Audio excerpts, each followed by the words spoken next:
Bonjour à tous, j'espère que vous allez bien et que vous passez un bon week-end. Alors ce dimanche, on fait encore une vidéo, la dernière sur la liberté financière.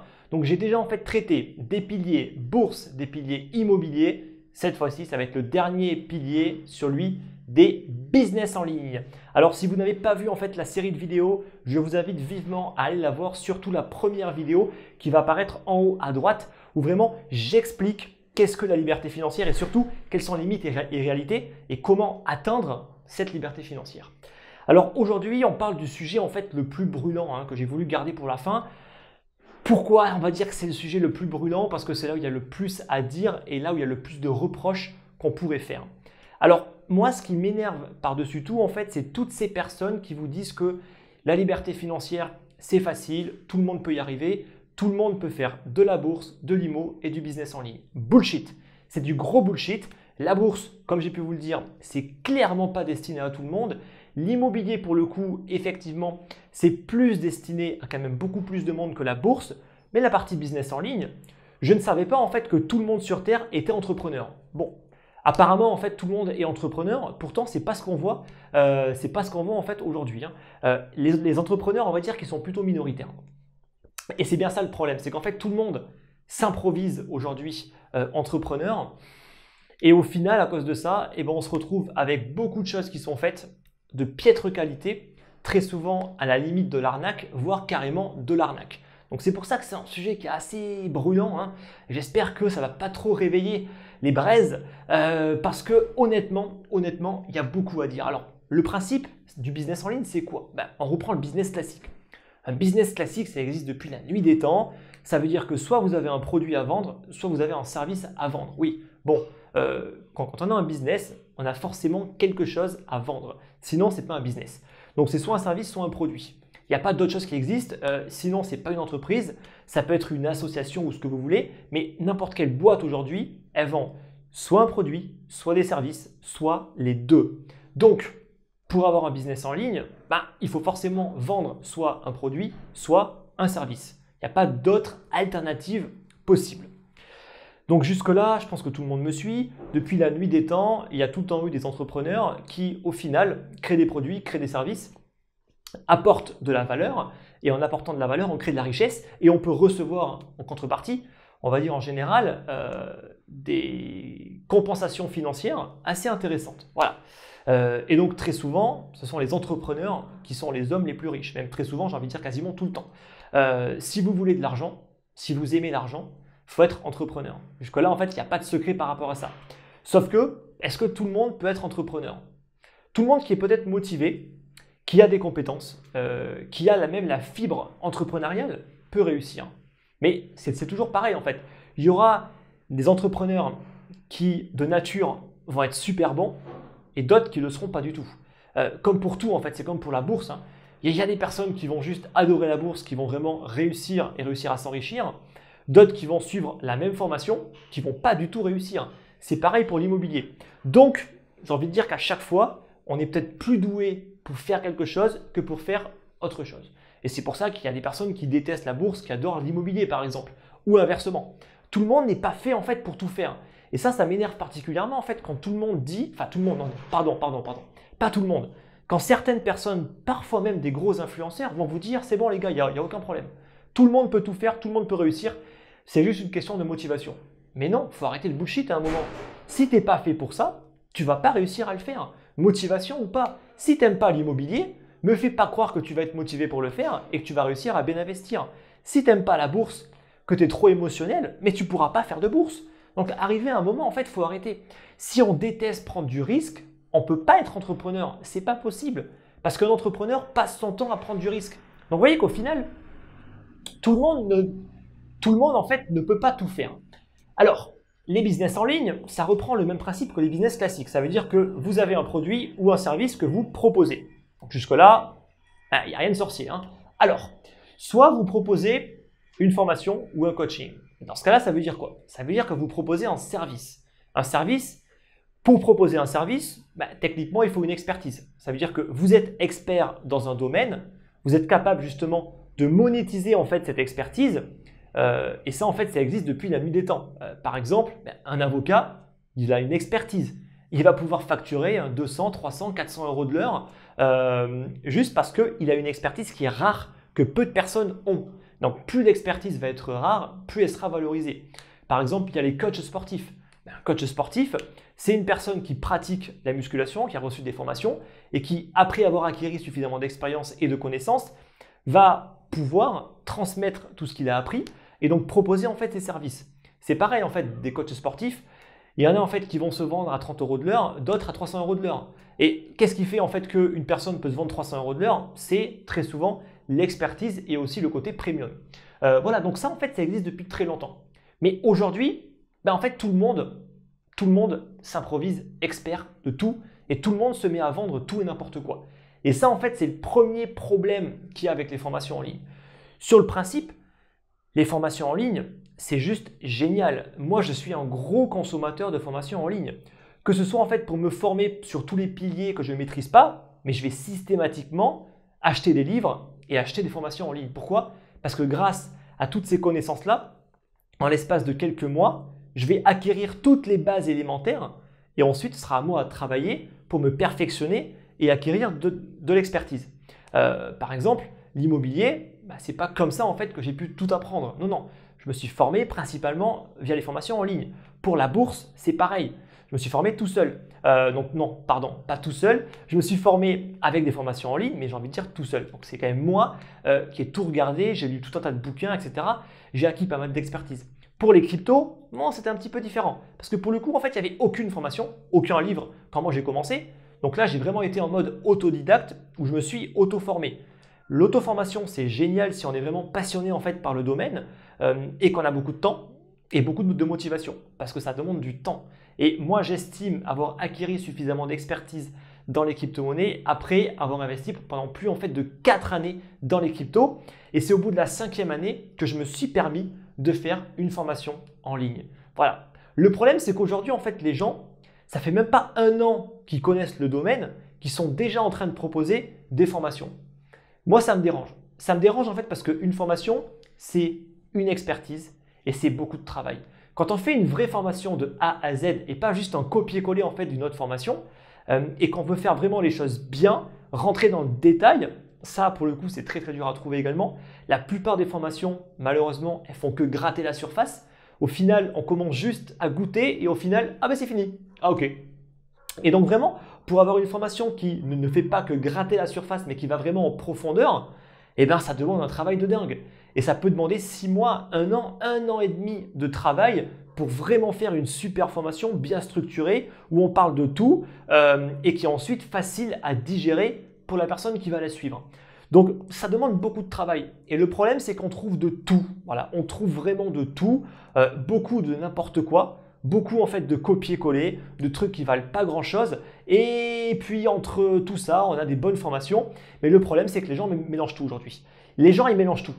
Vu qu'ils ont acheté une formation, excusez-moi du terme, de merde, ils pensent que toutes les formations sont de merde. Alors, une majorité, effectivement, c'est de la merde. Mais il y a quand même vraiment des formations de bonne qualité. Et c'est pour ça qu'il faut bien réfléchir avant d'acheter une formation. Il faut se renseigner en fait sur la personne. C'est ça en fait le plus important. Renseignez-vous sur la personne, qu'est-ce qui se dit en fait d'elle sur Internet. Parce que je peux vous assurer que quand vous faites un bon produit, vos clients, ils vont dire que du bien de vous. Quand vous vendez en fait des produits qui valent rien, votre réputation, c'est pareil, elle va rien valoir. Donc renseignez-vous juste sur la réputation des gens et je peux vous assurer que ça va en dire long sur la personne.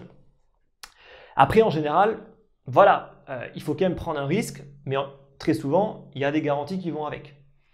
Quand les personnes sont réglo, d'accord, respectent les règles, ils vont vous rembourser. Bon, parfois, c'est plus compliqué qu'avec d'autres. En tout cas, moi, c'est sûr que la formation que je vends, il y a une garantie de 30 jours et je peux vous assurer que tous ceux qui veulent se faire rembourser se font rembourser. Alors, voilà un petit peu pour la partie formation. Coaching, c'est un petit peu pareil. Sauf que le coaching, ça va encore plus loin. C'est vraiment un accompagnement personnalisé. Donc là, forcément, ça a un certain prix. Le coaching, ce n'est pas forcément pour tout le monde parce que ça a un coût. Mais imaginez que vous ayez 100 000 euros, que vous souhaitez investir, autant directement prendre du coaching avec une personne qui va exactement tailler sur mesure un investissement pour vous qui va vous guider pas à pas, ça ira beaucoup plus vite, vous prendrez encore moins de risques et pour le coup, c'est hyper intéressant. Et c'est pareil, il faut avoir un certain capital.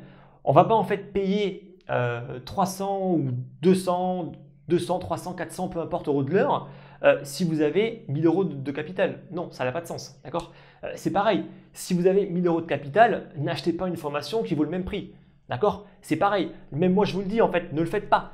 Prenez en fait des livres, formez-vous, commencez à vous construire un capital, mais ne prenez pas une formation en pensant que c'est une solution miracle. Non, non, non, il n'y a pas de solution miracle. D'accord. Une formation, c'est beaucoup de connaissances, mais c'est aussi beaucoup de travail, beaucoup d'expertise qu'il va falloir gagner et il n'y a aucune solution miracle. Il n'y a pas de solution miracle. Ça, il faut vraiment se le mettre en tête. Toute personne qui vous vend une formation en vous disant que c'est une solution miracle, que grâce à ça, tu vas décupler ton porte-monnaie en quelques mois, c'est juste du bullshit. D'accord. C'est du bullshit. Une formation, une bonne formation, c'est beaucoup d'informations précieuses, c'est beaucoup de travail, mais ce n'est pas une solution miracle. Vous n'allez pas en fait découvrir une nouvelle stratégie pour investir. Non. D'accord. Toutes les stratégies connues sont libres d'accès. Mais ce n'est pas ça en fait véritablement qui a de la valeur. Ce qui va avoir vraiment de la valeur dans une formation, c'est la façon dont l'information va être donnée, la façon en fait dont l'information va être construite et surtout, mais c'est toute l'expertise de la personne qui a fait la formation et qui, le plus important, a pu tester ce qu'il va dire.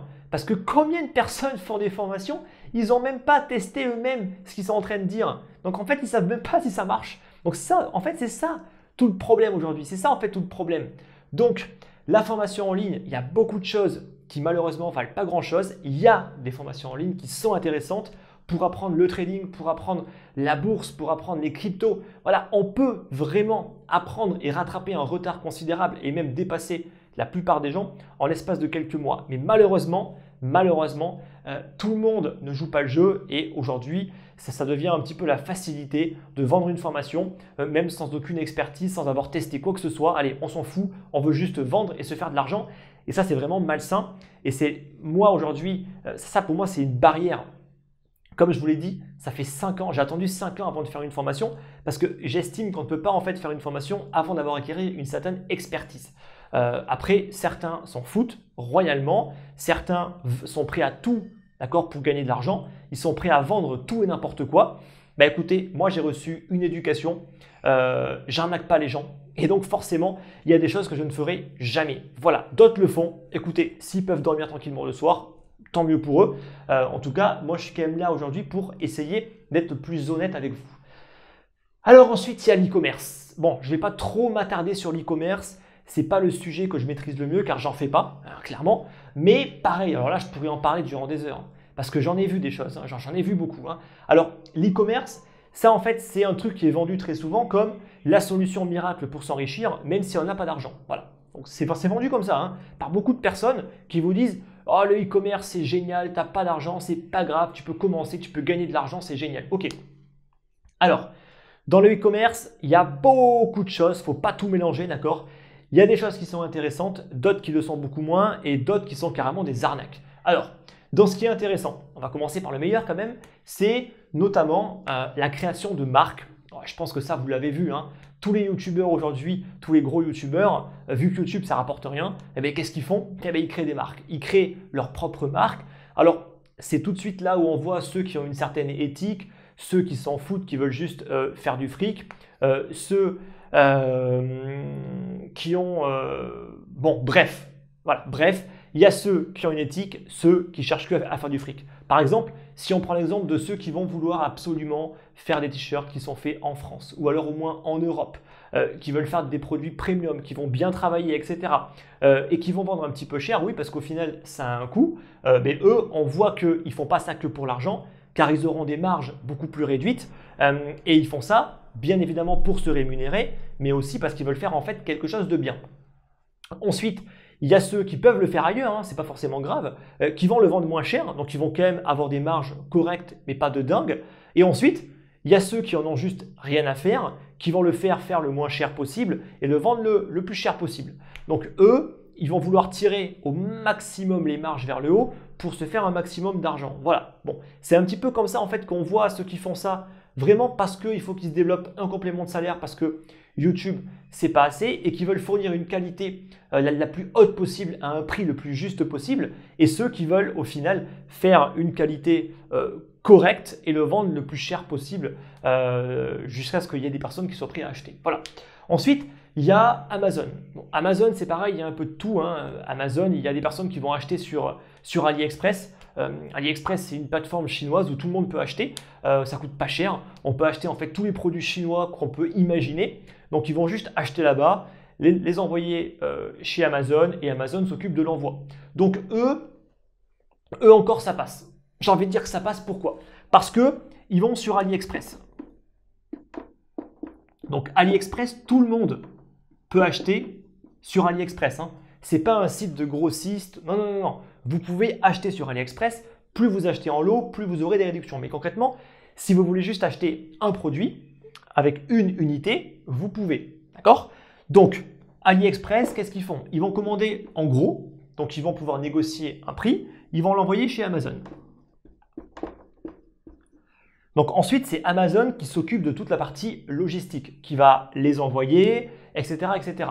Je pense même que c'est Amazon, et là je ne suis pas certain, qui va même gérer le support. Ou alors c'est géré de manière externe, mais peu importe. Je pense que vous comprenez le principe. Où est-ce que là, il y a de la valeur ajoutée? Il y a déjà de la valeur ajoutée, notamment parce que là, le prix sera négocié, donc il sera inférieur au prix juste à l'unité. Il y a de la valeur ajoutée parce que c'est Amazon qui va gérer l'envoi. Donc l'envoi sera beaucoup plus rapide. En général, un envoi depuis AliExpress, depuis la Chine, comptez plusieurs semaines parce que ça vient de Chine. Soit vous prenez DHL, là vous payez super cher, ça arrive assez rapidement. Soit vous prenez le courrier classique et là ça va durer une semaine, 2 semaines, 3 semaines. Donc c'est très très long. Donc vraiment, le plus de valeur ajoutée, ça va être surtout sur la durée de livraison et aussi par rapport au SAV, vu qu'ils ont du stock, ils peuvent se permettre de rapidement récupérer. Donc là, si on a le client, hein, vous voyez, c'est un magnifique client, il est heureux. S'il y a un défaut sur un produit, boum, il le renvoie et là, ils peuvent lui renvoyer rapidement. Bon, ça, c'est la partie encore qui peut se justifier parce qu'il y a un apport de valeur, on ajoute de la valeur. Donc, ça a du sens en fait que entre le prix qu'il y a ici et le prix du client, il y ait une différence. Après, les marges, tout est discutable. Il peut y avoir des personnes qui vont faire un x10, d'autres des x50 ou des x100 et qui vont vous vendre un produit à 1 euro et qui vont le revendre 100 euros. Tout est possible, hein. Il y a absolument de tout. Donc c'est pour ça que je dis qu'il ne faut pas mettre tout le monde dans le même panier, mais au moins il y a de la valeur ajoutée qui justifie de prendre une marge. Voilà.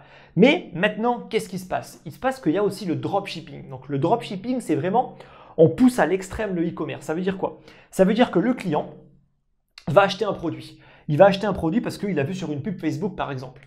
Il va l'acheter. Le site, il est complètement automatisé. Quand le client passe la commande, il y a un système automatique, c'est un plugin automatique en général qui va directement passer la commande chez AliExpress et qui va l'envoyer directement au client. Où est-ce qu'est la valeur ajoutée? Et il n'y a aucune valeur ajoutée. Pourquoi? Parce qu'au final, il n'y a aucune négociation de prix en gros, vu que c'est le prix unitaire. Il n'y a pas en fait de raccourcissement du délai en fait de livraison, vu que c'est directement AliExpress qui envoie au client. Donc, il n'y a absolument aucune valeur ajoutée. Aucune. Si lui passait la commande directement chez AliExpress, ça revient absolument au même. Donc, ça, c'est ce qui me dérange le plus aujourd'hui. Parce que ça, on en voit partout. C'est infesté sur Facebook, majoritairement sur Facebook. Il y a des pubs Facebook de partout aujourd'hui qui vous vendent des montres, tout ce que vous voulez. D'accord? Vous faites un clic droit, recherche Google Images, vous retombez sur AliExpress. Systématiquement. D'accord? Donc systématiquement. Et le plus énervant, c'est que vous voyez le produit sur Facebook qui vous met « Oh, alors ça vaut 100 $. Mais là, on te fait une réduction de malade de 30 $. Alors que chez AliExpress, il coûte 1 $. Donc, moi, c'est la limite que je ne pourrais pas franchir. Parce que là, il n'y a aucune valeur ajoutée. Je ne parle même pas du SAV qui doit être catastrophique. Vu que les personnes qui font ça, ils n'ont aucun stock, ils font comment? Donc, le client, soit il renvoie directement chez AliExpress, allez lui expliquer qu'il faut renvoyer ça en Chine. Et quand bien même il le fait, vous imaginez en fait le temps que ça va mettre. Parce que lui va quand même pas payer DHL. Donc, vous imaginez bien en fait que le SAV, si quand bien même ils le font, il va durer des mois. Donc là, il n'y a aucune valeur ajoutée. Et on fait des marges de dingue sur aucune valeur ajoutée. Et c'est ça en fait qui me dérange le plus aujourd'hui dans le e-commerce. Mais c'est pas le pire. C'est pas le pire. Le pire, c'est quand une personne va vendre des montres qui vont dire Made in Switzerland, donc fait en Suisse, qui vont les acheter en Chine, 1 euro, et ils vont les revendre 300 € en disant c'est une belle montre fait en Chine. Ça, c'est vraiment de l'arnaque pure et simple. Ça, c'est vraiment de l'arnaque parce que c'est complètement mensonger. Alors, même ceux qui font ça, hein, ça, c'est de l'arnaque. Ils ne peuvent pas dire en fait que le prix est à 100 $ s'ils n'ont jamais vendu le produit à 100 $. Sachant qu'en plus, le produit vaut réellement que 1 $. Donc ça, c'est ultra, ultra borderline. Mais alors, le coup de Made in Suisse et alors c'est fait en Chine, ça arrive aussi très souvent. C'est arrivé à pas mal d'influenceurs en plus qui profitent de leur influence pour renvoyer des gens sur des plateformes e-commerce en leur disant « Oh, les montres, elles sont géniales, elles sont faites en Suisse. » Que dalle. Les montres, elles valent que dalle. Ils les envoient aux clients. Il n'y a aucune valeur ajoutée. Et en plus, ils mentent sur l'origine des montres pour donner une valeur ajoutée qui n'existe pas. Donc ça, c'est vraiment ce qui me dérange le plus aujourd'hui. Et c'est là où on voit en fait qu'il y a beaucoup de personnes qui sont prêtes à tout pour gagner de l'argent. Ils sont prêts à tout, ils sont prêts à mentir, ils sont prêts à dépasser en fait des limites que moi je ne dépasserai pas parce que j'ai reçu un minimum d'éducation. Et c'est ça en fait qui me dérange vraiment énormément dans le e-commerce. Donc vous voyez que dans le e-commerce, il y a des choses qui sont bien, il y a des personnes qui ajoutent de la valeur, d'autres qui n'ajoutent aucune valeur, qui se prennent pour des entrepreneurs qui font rien, ils font absolument rien en fait. Juste, ils commandent à la place du client et pour ça, ils justifient de prendre une marge de 1000%, de 10 000%. Bon, ben écoutez, si vous voulez, si vous êtes prêt à tout pour gagner de l'argent, faites-le. Bon, aujourd'hui, ça reste un marché qui est hyper saturé parce que tout le monde le fait. Et donc, au final, il y a énormément de formations qui sont vendues pour apprendre à faire ça. J'aimerais bien avoir le ratio des personnes qui y arrivent vraiment. Honnêtement, j'aimerais bien parce que tout est basé en fait sur la publicité. Publicité Amazon, Facebook principalement, parce que tu peux vraiment très très bien cibler en fait les gens, surtout en fait sur des produits vraiment de niche. On peut vraiment cibler directement les gens sur Facebook, donc ça c'est vraiment hyper intéressant. Mais au final, vous vendez de la merde. Donc voilà. Alors après, ils vous disent ça, ils vous justifient ça en disant ouais mais regarde, genre Adidas ils font pareil. Non non. Adidas ils font pas pareil en fait. Par exemple chez Adidas déjà en fait eux ils vont choisir le fournisseur. Ils vont ensuite mettre une charte de qualité pour que le produit ait une certaine qualité. Là, ils n'ont même pas reçu le produit. Ils ne savent même pas à quoi ressemble le produit dans la réalité. Ce n'est même pas eux qui prennent les photos. Ils prennent tout sur le site de AliExpress. Donc, vous voyez que vraiment, c'est vraiment une supercherie. Hein. Donc, et en plus, ils essayent de justifier ça en disant non, non, mais c'est comme Adidas, eux aussi font des grosses marges. Déjà, Adidas, eux, en général, ils payent leurs impôts.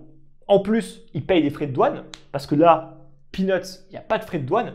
Vu que ce sont des produits qui ne valent pas hyper cher, en général, ça passe à la trappe. Adidas, ils contrôlent la qualité, ils contrôlent les usines. Quand bien même ils le font en Chine, il y a tout un tas en fait, de choses que ces personnes-là qui font du dropshipping ne font pas. Et en plus, ensuite, eux, ils vont les vendre dans les magasins qui prennent des marges, etc. Ils vont même parfois avoir leur propre magasin, ça a un coût, etc. etc. Donc, vous voyez qu'au final, ce n'est pas comparable. Certes, si on n'aime pas en plus les marques, on n'achète pas de marque. On sait très bien que les marques, ils font beaucoup de marge. On le sait. Quand on prend du Louis Vuitton, par exemple, mais on sait très bien qu'ils font des marges de dingue. Mais peu importe, parce que la marque, ça a de la valeur. La marque, ça a beaucoup de valeur. Alors que quand on fait du dropshipping, mais il n'y a aucune valeur. Il n'y a aucune marque. Donc, il n'y a même pas une image de marque, en fait. C'est ça, en fait, le truc qui me dérange beaucoup. Aujourd'hui, beaucoup de personnes sont prêtes à acheter des godasses à 100 balles qui valent 1 euro à produire, juste parce qu'il y a marqué Adidas.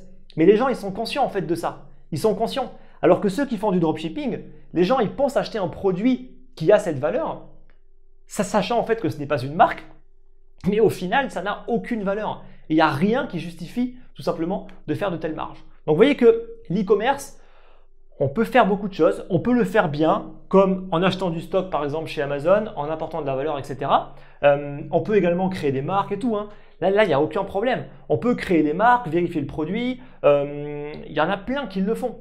Mais il y en a aussi qui le font de manière exécrable, qui sont à la limite de l'arnaque, voire qui font carrément des arnaques. Et ensuite, on termine avec les freelances et l'affiliation. Alors les freelances, c'est tous les métiers que vous pouvez faire depuis chez vous aujourd'hui et vous pouvez choisir vos clients. Il faut absolument le faire. Il faut le faire absolument. Pourquoi? Parce que d'une part, vous choisissez vos clients. C'est quand même un luxe. C'est une liberté en fait que vous commencez à acquérir. Donc vous pouvez choisir vos clients et en plus, en général, c'est vous qui négociez les tarifs. À quel moment est-ce que quand vous travaillez dans une boîte, c'est vous qui négociez en fait le tarif du projet? À aucun moment. Est-ce que vous négociez quoi que ce soit? En général, c'est même pas vous qui le faites. Et quand bien même c'est vous qui le faites, vous avez tout le temps en fait des restrictions, etc., etc. Et la plupart au final de l'argent que vous allez négocier n'ira pas dans votre poche. Quand vous êtes freelance, c'est tout bénef, c'est tout pour vous. Donc c'est vous qui négociez. Et plus vous gagnez en expertise, plus les gens vont se battre pour vous avoir. Et aujourd'hui, beaucoup d'entreprises préfèrent même passer par des freelances parce que c'est beaucoup plus flexible que de prendre quelqu'un en CDI. Donc c'est vraiment gagnant-gagnant. Alors bien sûr, il y a des personnes qui sont en freelance qui se font exploiter. D'accord? Ça, ce n'est pas vraiment le sujet parce que ce n'est pas vraiment ce que je parle en termes de freelance. Pour moi, ce n'est pas ça. Oui, tous ceux qui font par exemple des livraisons, etc. chez Uber et tout, ils sont tous en freelance.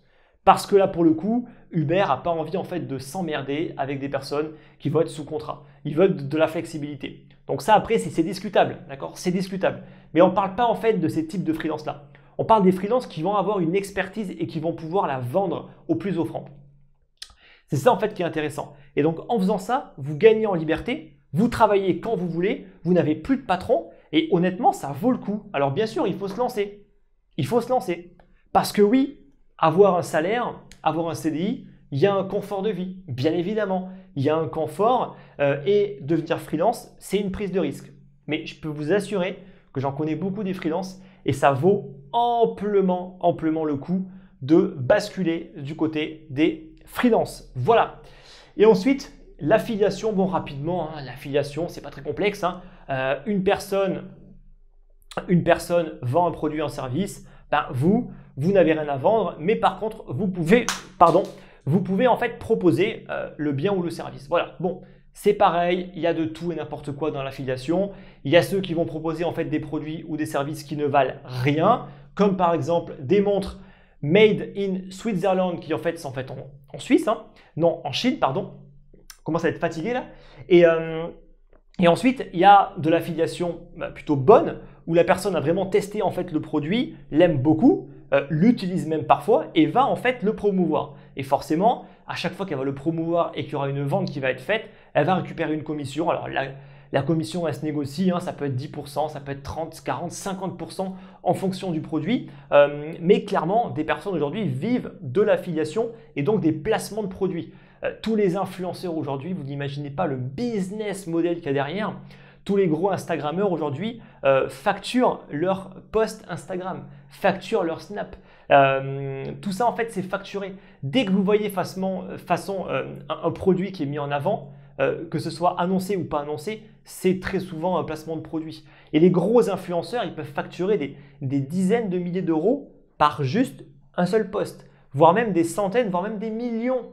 Pour ceux qui ont des millions d'abonnés, ils peuvent facturer des millions d'euros pour juste un post. Donc il y a un business de dingue par rapport à ça. On peut aussi appeler en fait tout ça le marketing d'influence, c'est tout simplement avec les influenceurs. Alors ça en fait ça existe depuis toujours, hein. Les grandes marques par exemple ont tout le temps eu des influenceurs, mais maintenant ça s'est démocratisé même pour les petits. Alors là-dedans c'est pareil, il y a du bien et du moins bien. Bon voilà, je pourrais en parler en fait durant très longtemps, je pense que vous avez à peu près compris hein, tout ce qui se faisait aujourd'hui par rapport au business en ligne. Pareil, je pourrais faire une vidéo d'1 heure sur chaque sujet. Ce n'est pas forcément le but aujourd'hui. Donc là, j'espère avoir quand même dégrossi un petit peu tout ce qui se fait dans les business en ligne. Alors, j'ai dû en oublier parce qu'il y a beaucoup de choses à dire dans les business en ligne. Donc voilà, les business en ligne, sur le principe, c'est génial. Ça donne vraiment une liberté absolue aujourd'hui à toute personne qui propose un produit ou un service. Le problème, bien évidemment, c'est que tout le monde veut le faire et malheureusement, tout le monde n'est pas apte à le faire, mais ils le font quand même. Et donc, on se retrouve avec des mecs qui vendent tout et n'importe quoi juste pour gagner de l'argent. Voilà. Après, il y a aussi un côté éthique qui rentre en jeu, un côté à mon avis par rapport à l'éducation. Aujourd'hui, vendre des montres, enfin ça m'a choqué en fait vraiment. Je me dis vraiment les gens sont vraiment prêts à tout pour se faire de l'argent et ça c'est vraiment insupportable aujourd'hui. Mentir en fait sur des produits, dire c'est un produit en fait de grande qualité, blabla, alors que c'est un produit qui vaut rien, qui vaut 1 $, qui est fait en Chine. Ah, honnêtement, ça c'est vraiment prendre les gens pour des cons. Donc si vous le faites, honnêtement, mais réfléchissez en tant soit peu à ce que vous faites. Je pense que beaucoup de personnes, au final, ne réfléchissent même pas à ce qu'ils font. Ils font parce que ça marche, parce que ça vend, parce qu'ils se font de l'argent en fait. Mais aujourd'hui, en fait, on peut se faire de l'argent très facilement en étant malhonnête, en arnaquant les gens. Mais est-ce que c'est vraiment ce que vous avez envie de faire? Mais écoutez, si vous voulez être malhonnête, si vous voulez arnaquer les gens, écoutez, tant mieux pour vous. Moi, j'ai envie de vous dire qu'un jour, il y aura un retour de bâton. Voilà. Et il ne faudra pas pleurer, en fait. Donc, voilà. Après, je ne suis pas votre père ni votre mère pour dire ce que vous devez faire. Donc, chacun fait ce qu'il veut. Voilà. J'espère que cette vidéo vous a plu. Vidéo encore longue de cette longue série de vidéos sur la liberté financière. Donc, vous voyez qu'il y a encore beaucoup de choses à dire. J'aurais pu encore vous dire plein de trucs par rapport à ça. On va s'arrêter là pour l'instant. Dites-moi si vous avez aimé donc, ces vidéos-là, si vous avez aimé cette vidéo sur la liberté financière et plus précisément sur les business en ligne. Si vous avez aimé la vidéo ou même juste pour le soutien, n'oubliez pas de mettre un like pour le soutien. Si vous voulez débattre de tout ça dans les commentaires, n'hésitez pas. L'espace de commentaires est juste en dessous de la vidéo. Et quant à nous, on se retrouve une nouvelle fois dimanche prochain, même heure, 9 h pour la prochaine vidéo. Je vous dis bon dimanche et bonne semaine à tous. Merci.